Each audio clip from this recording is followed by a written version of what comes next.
minus 1 over box minus 2. So g of square root of x would be the square root of x minus 1 all over the square root of x minus 2. Just put a square root of x everywhere you saw an x in the original. And that's all there is to that. For each of these functions in C, let's find the domain. So for f composed with g of x, we want to make sure that the thing underneath the square root is certainly defined and also non-negative. So for f composed with g, we want x minus 1 all over x minus 2 to be greater than or equal to 0. So we can do a sign chart. Oh, you can't even see that, can you? So we want x minus 1 over x minus 2 to be greater than or equal to 0. So we can do a sign chart for that.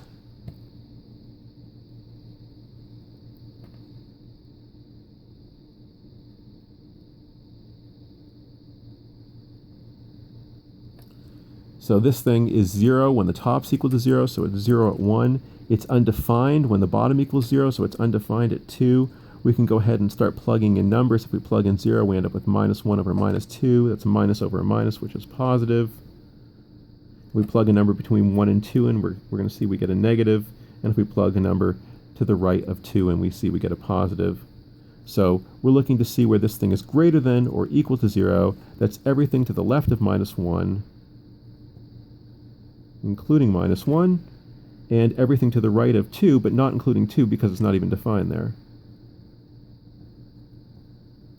And now let's take a look at this expression over here. So for g composed with f, we want to make sure that the square root, the thing underneath the square root, is positive, or at least non-negative. So x has to be at least as big as 0, and we want to make sure that the bottom isn't 0.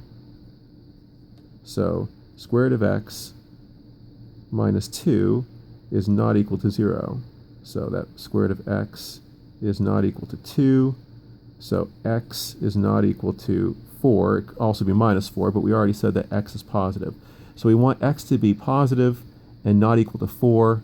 So that's everything from 0 to 4, not including 4, and everything past 4.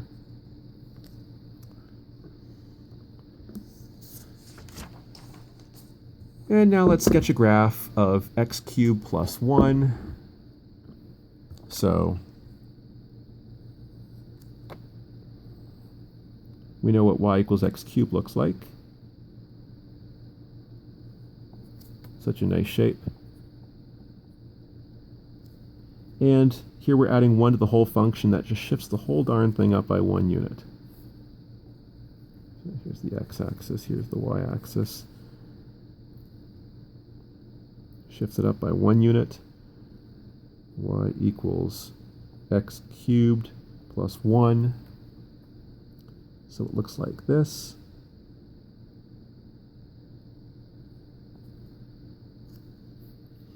If we would like to figure out where it crosses, so it certainly crosses the y-axis at 1. If we want to figure out where it crosses the x-axis, we'll set y equal to 0. So set x cubed plus 1 equal to 0. So x cubed equals minus 1. So if a number cubed gives you minus 1, then that number has to be minus 1. So x is equal to minus 1. So this thing crosses the x-axis at minus 1. I think that's about all the information that anybody could possibly want.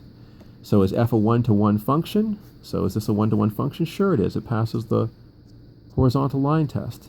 So yes, the graph passes the horizontal line test. And does an inverse exist? Well, if it passes the horizontal line test, if it's a one-to-one function, it certainly does. So let's go ahead and find our inverse. So we have